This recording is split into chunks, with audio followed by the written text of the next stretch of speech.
Hey, it's Brian from Shade Tree Automotive again, and we've got Braden here, our camera guy. Hey. He just bought this sweet Yukon for his family, and it's got just a little bit over 100,000 miles on it. And a common question that we get all the time, people come to the shop and they're just like, hey, my car just reached 100,000 miles, or I just bought this car and it's about 100,000 miles. And they're wondering what kind of preventative maintenance they should be doing at that mileage.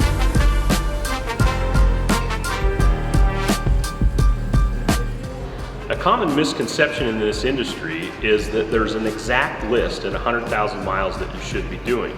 The problem with that is vehicles are driven differently. The conditions can actually be different. Let's say we have Braden's Yukon here with 100,000 miles on it, and we have a pretend Yukon over here that has 100,000 miles on it.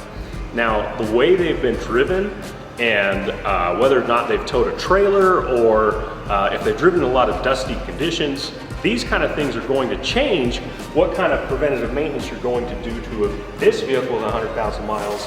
And let's say Yukon B that has never towed a trailer, it's never driven in the mountains or anything like that, the preventative maintenance is actually going to be different between the two vehicles.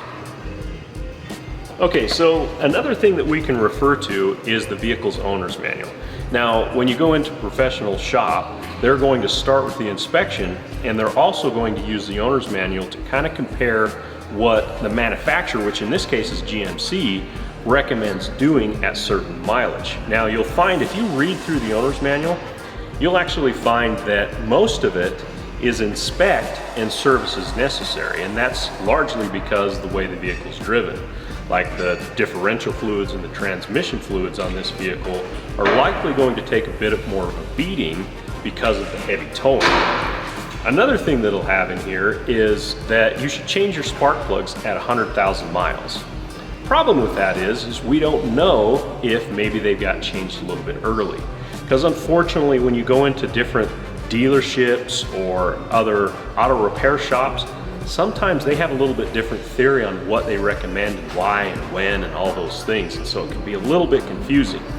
And that's why it's best to refer to the owner's manual and go to a professional mechanic you trust to get some of this information.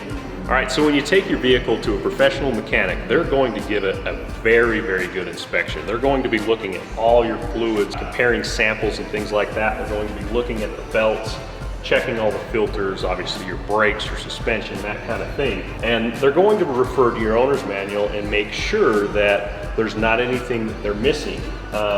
Commonly, these vehicles at 100,000 miles are due for a spark plug change. So there's a couple things we can do here. We can actually pull the spark plug out and look at it to see if it's been replaced.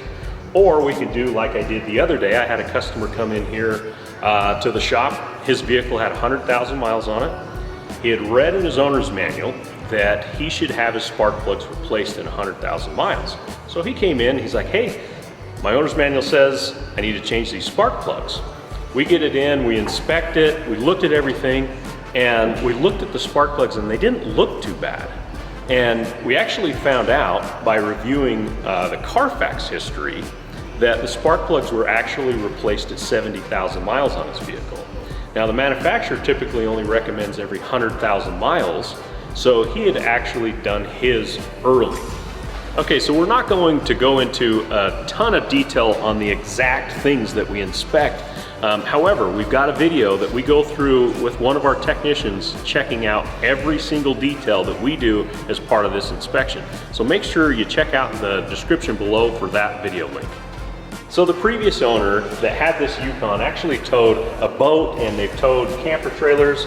They installed an electronic brake controller on this vehicle that allows the brakes to work on the trailer in addition to the truck. This indicates to us that he most likely towed heavy things quite often. In summary, the most important thing you should always start with at 100,000 miles is finding a professional mechanic that you trust to go through and fully inspect it. They're going to know all these crazy things and be able to advise you exactly what you should be doing. Now, what we're going to do with Braden's Yukon here is we're going to go through one of our complete inspections. We're going to sample all the fluids. We're going to do everything. We're going to look in his service history and go over with Braden exactly what he should be doing to keep his vehicle lasting a long time and avoid costly breakdowns. As always guys, like and subscribe for some more automotive tips.